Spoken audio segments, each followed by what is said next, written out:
সৃষ্টির শুরুতে আমরা একটা সুন্দর পৃথিবীতে বাস করি। চেয়ে দেখো কত সুন্দর প্রকৃতি তোমার চারপাশে। চলো আমরা সৃষ্টির শুরুতে ফিরে যাই, দেখি বাইবেল আমাদের সে বিষয়ে কি বলে।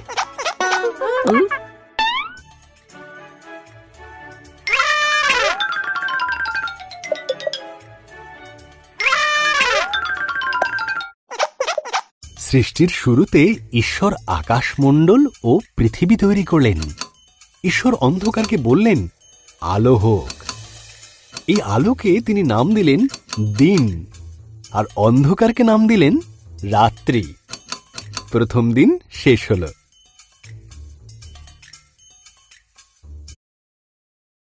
উপরের জল থেকে নিচের জলকে আলাদা করে ফাঁকা জায়গা তৈরি করলেন, যার নাম দিলেন আকাশ। দ্বিতীয় দিন শেষ হল।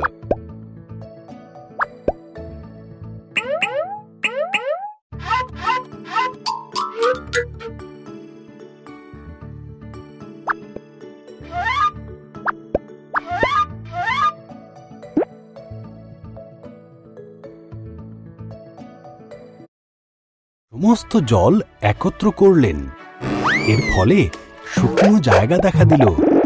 তিনি শুকনো জায়গার নাম দিলেন ভূমি, আর জমা জলের নাম দিলেন সমুদ্র।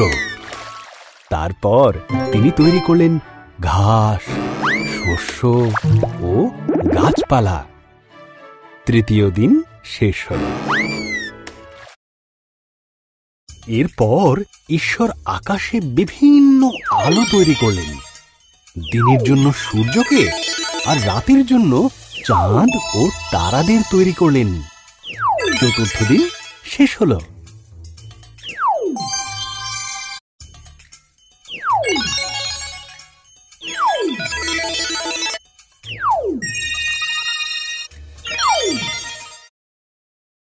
ঈশ্বর মাছেদের সৃষ্টি করলেন জলে সাঁতার কাটার জন্য, আর পাখিদের সৃষ্টি করলেন আকাশে ওড়ার জন্য।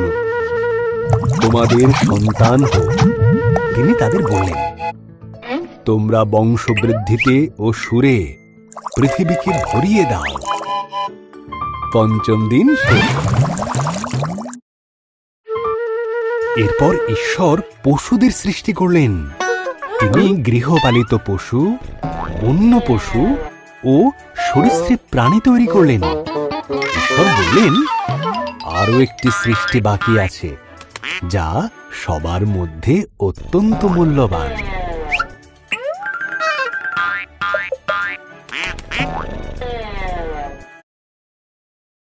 তাই তিনি নিজের মতন করে পুরুষ ও নারী সৃষ্টি করলেন। তিনি বললেন, তোমাদের সন্তান হোক, পৃথিবীর দায়িত্ব নাও, মাছ ও পশু পাখিদের যত্নে রেখো। ষষ্ঠ দিন শেষ হল। এরপর ঈশ্বর দেখলেন তাঁর সমস্ত সৃষ্টিকে খুব সুন্দর। তিনি বললেন, এই সপ্তম দিনে তিনি বিশ্রামে গেলেন এবং দিনটিকে স্মরণীয় করে রাখলেন। সপ্তম দিন শেষ হল।